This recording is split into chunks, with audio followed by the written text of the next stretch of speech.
खूनी दरवाजा का रहस्य दिल्ली में एक जगह है जिसे लोग खूनी दरवाजा कहते हैं। इसका इतिहास बहुत पुराना और खतरनाक है। यह मुगल काल से जुड़ा हुआ है और इसे भारत के सबसे डरावने स्थानों में से एक माना जाता है।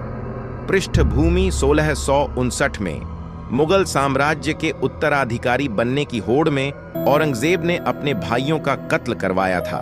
सबसे दर्दनाक घटना थी दारा शिकोह का कत्ल। कहते हैं कि दारा को खूनी दरवाजे पर मारा गया था और उसकी लाश को वहीं कई दिनों तक रखा गया। कहानी की शुरुआत वर्ष 1857 की बात है, जब ब्रिटिश शासन के खिलाफ भारतीय स्वतंत्रता संग्राम की आग दिल्ली में जल रही थी। उस समय मुगल साम्राज्य के अंतिम बादशाह बहादुर शाह झप्पर को ब्रिटिश सेना ने पकड़ लिया। उनके 3 बेटों को खूनी दरवाजे के पास बेरहमी से मार दिया गया। लोग कहते हैं कि उस दिन से खूनी दरवाजा भूतिया बन गया। वहां से रात को चीखने की आवाजें आती थीं और लोगों ने कई बार खून के निशान देखे जो सुबह गायब हो जाते थे। एक रहस्यमयी रात कुछ साल पहले की बात है। 4 दोस्त रवि, अनिकेत, सीमा और पायल दिल्ली घूमने आए। उन्हें एडवेंचर पसंद था और खतरों का सामना करना उनकी आदत थी। उन्होंने खूनी दरवाजा के भूतिया किस्सों के बारे में सुना और वहां रात में जाने का प्लान बनाया। आधी रात का समय था। चारों चुपचाप खूनी दरवाजे के अंदर गए। वहां का माहौल अजीब था। ठंडी हवा, गहरी खामोशी और अंधेरा। उन्होंने अपनी टॉर्च जलाई और अंदर जाने लगे। अचानक कुछ अजीब हुआ। सीमा ने महसूस किया कि कोई उसके पीछे खड़ा है। जब उसने मुड़कर देखा तो वहां कोई नहीं था, लेकिन तभी एक आवाज आई, तुमने हमारी शांति भंग की है। आवाज इतनी ठंडी और डरावनी थी कि सबके रोंगटे खड़े हो गए।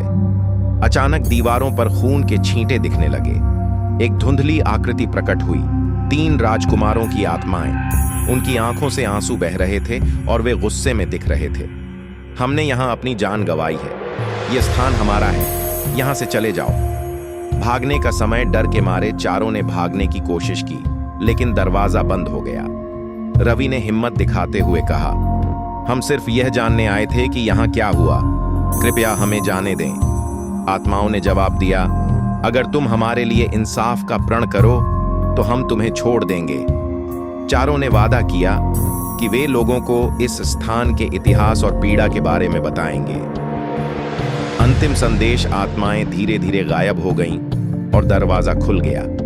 चारों दोस्त वहां से भागे और सुबह होते ही उन्होंने खूनी दरवाजे के बारे में एक लेख लिखा, जिससे लोग इस स्थान के इतिहास को समझ सकें। आज भी लोग कहते हैं कि खूनी दरवाजे के पास से गुजरने पर अजीब हरकतें महसूस होती हैं। यह स्थान न केवल इतिहास का गवाह है, बल्कि उन निर्दोष आत्माओं की पीड़ा का प्रतीक भी है। समाप्त। यह कहानी आपको कैसी लगी?